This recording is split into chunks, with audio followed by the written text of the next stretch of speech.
So basically, this is the trade that I took today on Nasdaq, and I was trading a silver bullet. I was a little bit late on the charts, but it was the right timing because right when I entered the charts, price just reacted on the first presented fair value gap. And as I was analyzing the daily time frame, I was looking at the weeks because there's this video that I just watched today, ICT explaining on how we should be engaging price. And the video was delivered on the 18th of October 2025. The ICT PDRA matrix review. That was the video that I was watching, and they were speaking about the weeks. So as you see these three lines, these bold three lines, the two blacks and the red one, it's the quadrants. Even though it's not a specific quadrants, but they were very useful. But I'll set it tomorrow because I forgot the settings as I changed the accounts on my trading view. So this is a week, a bullish week on the daily time frame. I marked it out and extended it to the right. And this purpley shaded area is the new week opening gap, having a huge new week opening gap, as this is Monday. And then price trade delivered on the sell side. And I don't care what happened before 9:30. I don't care. But after 9:30, I'll be looking of the opening range, like the first 30 minutes, what happened, approaching the silver bullets, 10 o'clock to 11 o'clock. That's the only window that I'm focusing on. A window of 1 hour and a half or 2 hours straight. So after the opening bell, which is 9:30, I think it is this candle right here or this bullish one. There was a two, not even two, three relatively like four, one, two, three, four relatively equal lows, and we got the sweep. Mind you, at the left side there were still some liquidities that I didn't include because I was focusing more on these lows generated, like the liquidity that was being generated here. This is not a coincidence.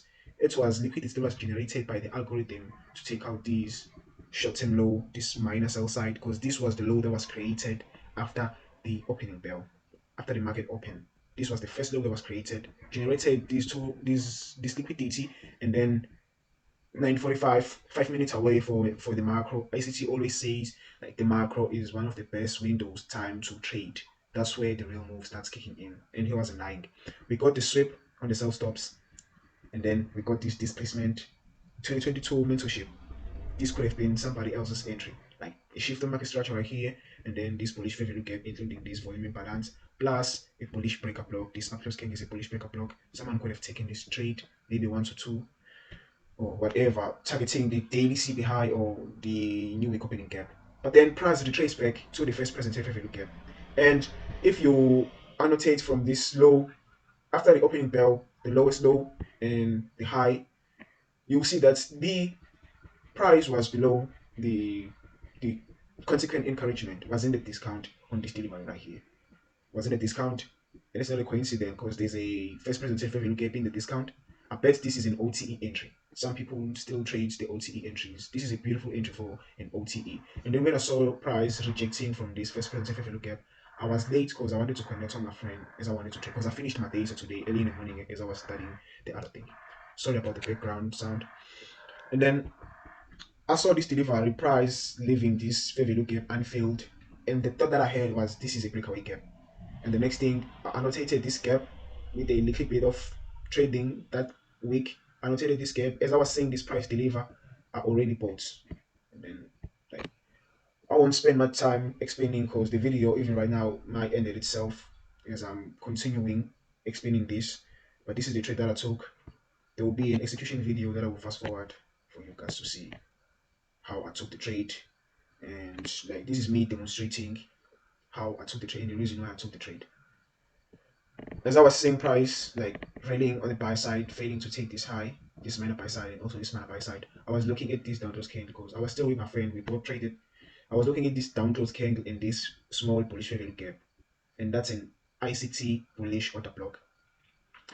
It's a change in state, but I will refer to a change in state of price delivery of these three consecutive down close candles as a single bullish order block. These are the change in state of price delivery.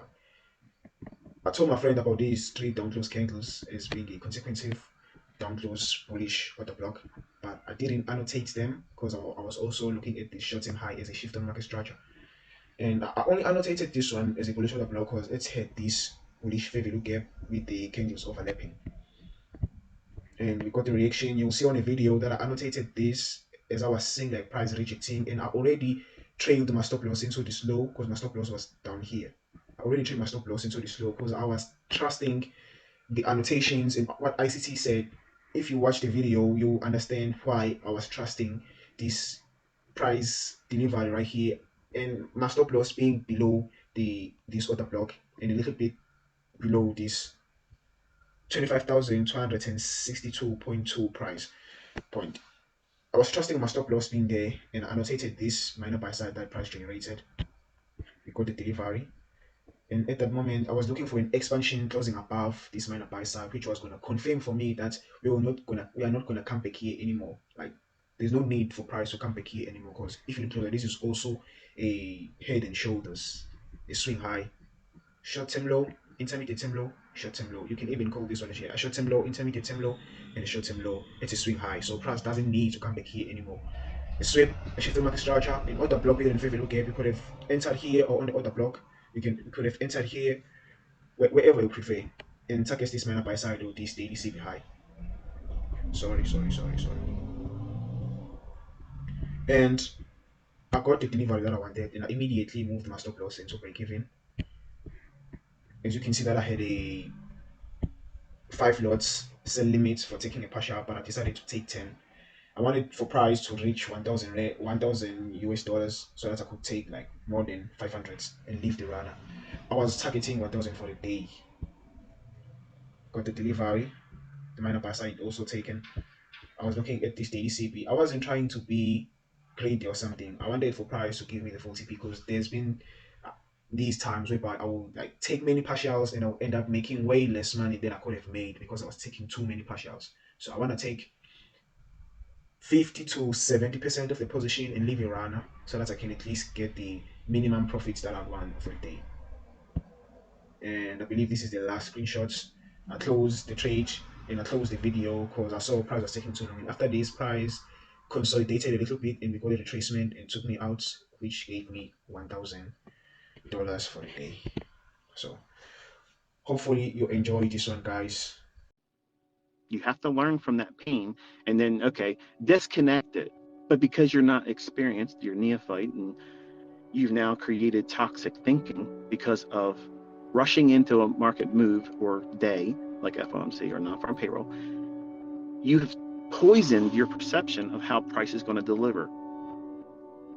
And I know some of you are thinking, damn, this guy nailed me, man. That's exactly what the fuck happened to me. And I never really understood it until now. Yes, I've done this to myself before. And it takes a lot of undoing to correct it. That means time. That's why I tell you these things. That's why I make the videos the way I do. That's why I talk to you the way I talk to you. Because I have lived this shit, folks. I've lived it. I know how hard it is to fix the problems. But some of you just simply want to do the shit and like, hey, you know, I don't want you to have the same kind of shit that I went through. Why would you want to do that? Don't you want to be the person that said, you know what? I listened to everything he said, avoided the shit he said to avoid, and I'm doing it better, and I don't have any issues. Man, that's what I want to hear. That's why I'm mentoring. I'm mentoring like that because I want to hear a student say that. I've not had one student do that yet. Hundreds of thousands of students, not one of them